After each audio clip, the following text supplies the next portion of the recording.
ক্রয়ের জন্য আমরা কেজি প্রতি ৩৬ টাকা নির্ধারণ করেছি, যেটা পূর্বের দামের আগে যেভাবে সংগ্রহ করা হয়েছিল একই।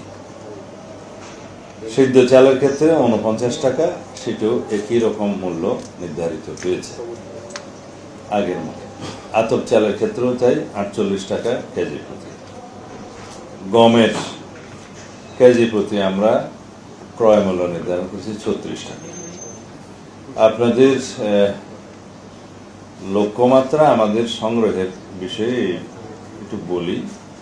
চলতি ২০২৬ সালের বোরো সংগ্রহ মৌসুম, এই বোরো ধান সংগ্রহের লক্ষ্যমাত্রা ৫ লক্ষ মেট্রিক টন, সিদ্ধ চাল ১২ লক্ষ মেট্রিক টন, আতপ চাল ১ লক্ষ মেট্রিক টন ও গম ৫০,০০০ মেট্রিক টন নির্ধারণ করা হয়েছে।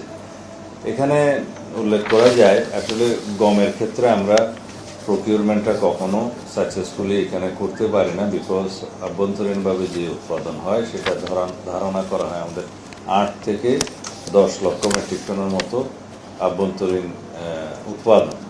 এখানে প্রকিউরমেন্টের ক্ষেত্রে আমরা তেমন কোনো সাড়া পাইনি, আমাদের কাছে বিক্রি করতে হয়তো কৃষকরা আসে না।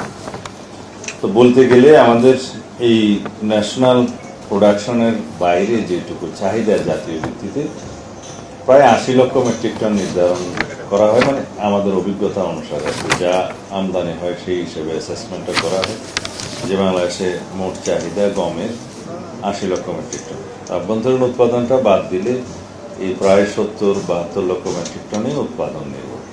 এর মধ্যে সরকার ৮ লক্ষ মেট্রিক টনের মতো আমদানি করে, সেটা G2GU করে এবং কোনো কোনো সময় ওপেন টেন্ডার মেথডও করে ওটিএম ভিত্তিতে।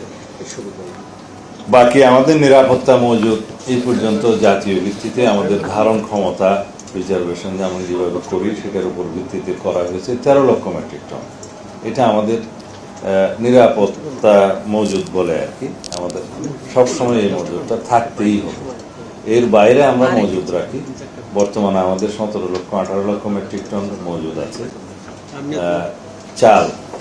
এর বাইরেও আমরা এই বছর আরো বেশি লক্ষ্যমাত্রা নির্ধারণ করব বলে আশা করছি সামনে, যাতে আমাদের প্রকিউরমেন্টের উপরে নির্ভর করবে সেটা ফ্লেক্সিবল, আমরা চাইলে সেই প্রকিউরমেন্টটা করতে পারবো। আমাদের লক্ষ্যমাত্রা বোধহয় ২৪-২৫ লক্ষ মেট্রিক টন, তাই না?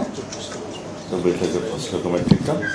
সেই হিসাবে আমাদের এখন মজুদ আছে ১৭-১৮ লক্ষ মেট্রিক টন। এখন আমরা ৫ লাখ টন এই বোরো মৌসুমে প্রকিউর করব এবং সেটা চাহিদা অনুসারে, সময় অনুসারে, পরিবেশ পরিস্থিতি অনুসারে আমরা সেটা বৃদ্ধি করতে পারবো, সেই ফ্লেক্সিবিলিটি আমাদের আছে। এই ছিল আমাদের সিদ্ধান্ত। আপনাদের যদি কোনো প্রশ্ন থাকে সংক্ষিপ্তভাবে আমরা বলতে পারি। হ্যাঁ, ভেরি গুড কোয়েশ্চেন, আমি এটা মিস করে গেছি। আমরা 3 মে থেকে এই প্রকিউরমেন্টটা শুরু করব বোরো ধানের ক্ষেত্রে। মে মাসের ৩ তারিখ থেকে ক্রয় শুরু হবে এবং ৩১ আগস্ট পর্যন্ত চলবে। আর চালের ক্ষেত্রে আমরা ১৫ মে থেকে শুরু করব, এটাও ৩১ আগস্ট পর্যন্ত চলবে। ৩১ আগস্টের পরে যদি সময় বৃদ্ধি করতে হয় আমরা সেটা সবার ডেকে নির্ধারণ করতে পারবো, এটা ফ্লেক্সিবল আছে। গমের ক্ষেত্রেও একই সময় 3 মে থেকে আমরা কালেকশন শুরু করব আর ৩১ আগস্ট পর্যন্ত এটা চলবে। তো গমের ক্ষেত্রে যেহেতু আমাদের এক্সপিরিয়েন্সটা ভালো নয়, আভ্যন্তরীণ প্রকিউরমেন্ট, সেটা অনেকটা আমদানি থাকবে। That's all.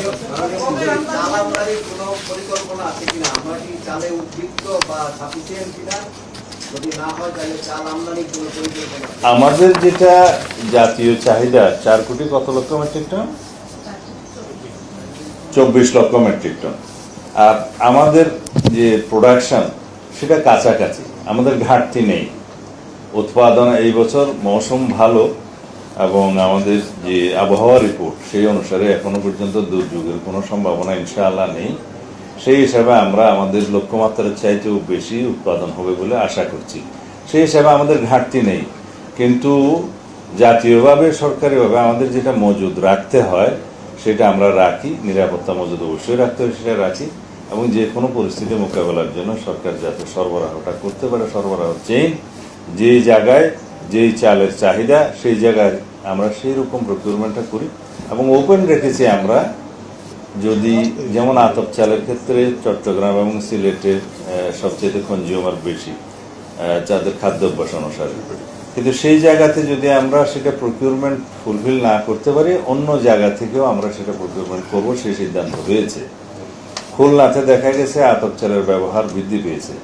যদি আমরা সেটা খুলনাতে প্রকিউরমেন্ট না করতে পারি, তাহলে অন্য জায়গা থেকে প্রকিউরমেন্ট করে আমরা সেখানে সরবরাহ করব। এগুলো সিদ্ধান্ত ইন ডিটেইল আছে। এত বেশি আমার মনে হয় আপনাদের আর এই বিষয়ে কোনো কোয়েশ্চেন নাই আশা করি। হ্যাঁ,